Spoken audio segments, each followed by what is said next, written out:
이재명이 전초전 이겼다. 저희가 준비한 사업입니다. 민주당이 정말 진토 끝에 대통령 후보를 9월에 뽑기로 했습니다.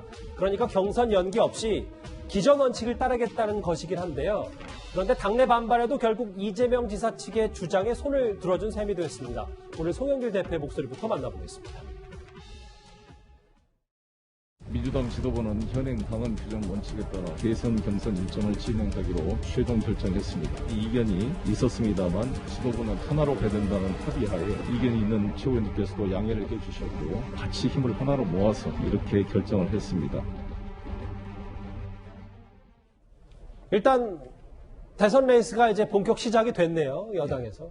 근데 좀 우여곡절이 많았던 게 실제로 원칙대로 가긴 가는데 이제 지도부 회의에서는 꽤 고성까지 오고 갔다는 얘기가 들립니다. 그러니까 최고위원회 마지막 오늘 왜냐하면 이렇게 했거든요. 대선 경선 기획단에서 조사한 내용을 발표하게 돼 있어요. 발표하고 또 송영길 대표가 뭘 했냐면 전직 이제 대표를 하셨던 분들 있잖아요. 이분들 의견을 다 모아서 얘기를 했고 그중에 이제 이해찬 대표 얘기가 전달이 된 걸로 알려지고 있습니다. 그 내용은 뭐냐 하면 본인이 사실 작년에 이거 만들 때 이런 문제가 발생할까봐 180일 전에 하는 걸 만들었고 그 당시에 지지율로 보면 이낙연 전 대표가 훨씬 지지율이 높았다. 그래도 모든 후보 측에서 다 합의해서 그렇게 만들어졌다라고 얘기를 하면서 설득이 된 것 같아요. 그래서 물론 그 안에 큰 소리가 난 부분도 있습니다. 분명히. 그래서 최고위원회 하면서 아마 그 이낙연 전 대표나 아니면 정세균 전 총리를 지지하는 분들은 반대 의견을 내신 것 같아요. 근데 그게 전체 의견은 아니었던 것 같고 일부의 의견이었고 아마도 제 개인적인 생각은 이대로 가다가 민주당이 상당히 어려워질 수도 있겠다고 하는 부분들에 대해서 어느 정도 동의가 된 걸로 저는 보여지고요. 예. 그래서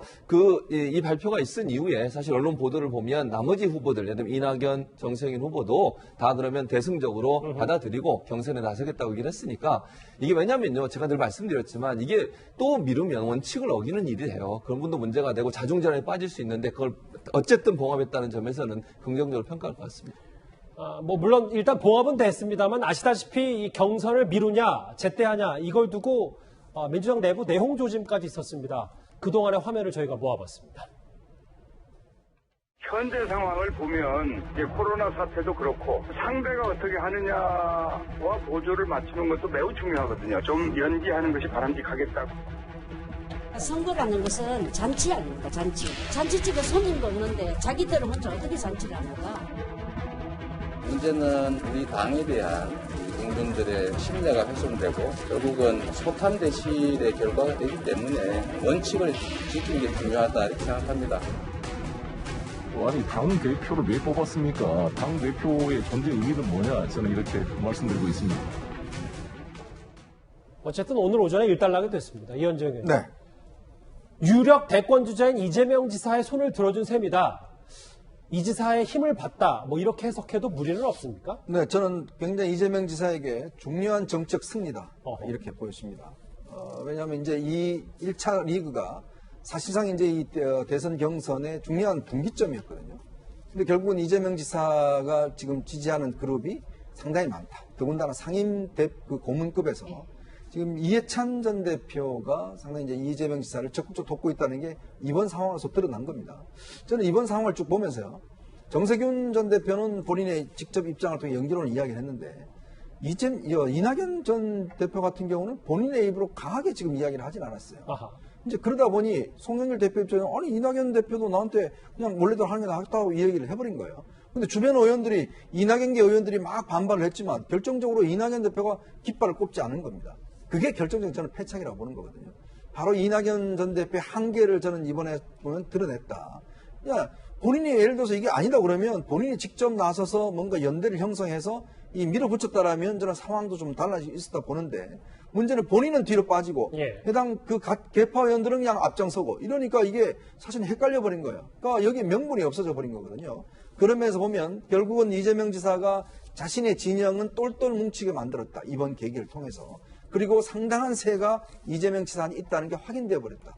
그렇다면 아마 두 후보한테는 저는 굉장히 정적 이익이 클 거고 아마 그동안 어딜 갈까 고민했던 의원들이 꽤 많습니다. 어느 진영으로 할까 많은데 저는 이번 계기를 통해서 거의 대세는 이재명 지사 쪽으로 상당히 기우는 게 아닌가 그런 생각이 들고 저는 아마 이번에 이낙연 전 대표가 이번 상황을 굉장히 좀 그냥 크게 보지 않았던 게 저는 결정적 패착이다. 왜냐 여기서 밀리면요. 알겠습니다. 나중에 경선 가서도 밀립니다. 저는 이번에 굉장히 정치적 패배를 했다는 생각이 듭니다. 대세는 이재명이다. 너무 단언하지 마십시오. 아직 이제부터 시작이니까요. 구자홍 차장. 네. 근데 앞서 제가 이현정 의원님께 들은 질문은 이번에 이재명의 힘을 봤다. 근데 그 내막에는 네. 이해찬의 힘이다. 결국 이재명 지사를 이해찬 전 대표가 도와주고 있기 때문에 아니, 경선에 대해서 또 송 대표가 이해찬 대표에게 물어보고 이런 구조가 뒷심을 발휘했다라는 해석도 있거든요. 네. 저는 충분히 그런 해석은 가능하다고 봅니다. 그런데 정치의 그 원칙이 무너지면 나머지의 어떤 그 지지세를 그 모으기가 어려운 점이 있거든요.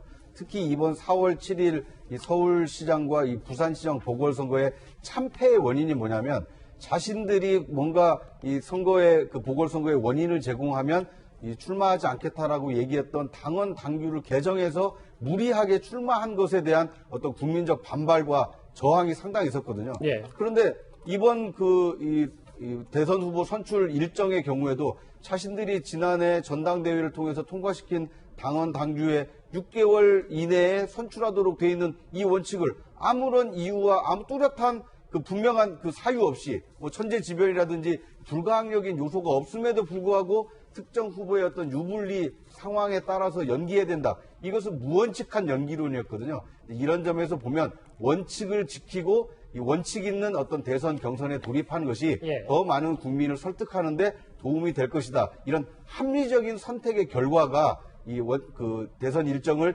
예정대로 치르는 것이 되지 않았을까. 물론 이해찬 전 대표의 경우에는 전직 당대표를 지냈고 또 원조 친노고 원조 친문이라는 어떤 상징성이 있기 때문에 이해찬 대표가 원칙대로 당원 당규대로 하자 이렇게 얘기하는 것은 간접적으로 이재명 지사의 손을 들어줬다. 이런 해석은 충분히 가능하다고 봅니다. 예, 우여곡절 끝에 민주당의 대통령 후보는 9월에 뽑기로 했습니다. 이 소식 여기까지고요. 다음 주제가 하나 더 준비되어 있는데 그 전에 여러분께서 보내주신 댓글들을 만나보겠습니다. 첫 번째 볼까요? 송영길 대표 결정 참 잘했습니다. 규정을 지켜야만 국민들이 신뢰한다. 이런 의견을 주셨고요. 이회창이 실패했던 빌딩에 캠프를 차리냐, 실패 전철 안 밟으려면 다른 곳으로 정해야지라는 의견을 주셨습니다. 인 전 총장 말씀하시는 것 같은데요. 살아있는 권력 수사는 끝인가? 대한민국에 정의란 단어는 없구나. 검찰 인사에 대해서 반발하신 분도 있습니다. 네. 표창장이 뭐라고 한 거적을 이렇게 난도질하냐? 잔인함은 멈출 줄을 모르는구나. 마지막 볼까요? 기껏 나와서는 증언 거부하고 퇴장. 그럴 거면 법정에는 왜 나온 건지. 역시 조국 전 장관 일과 관련 수사야. 법정 다툼에 대해서 관심이 많으신 것 같습니다. 댓글 5개 여기까지고요. 다음 주제 저희가 이제 야당 얘기도 좀 해보겠습니다.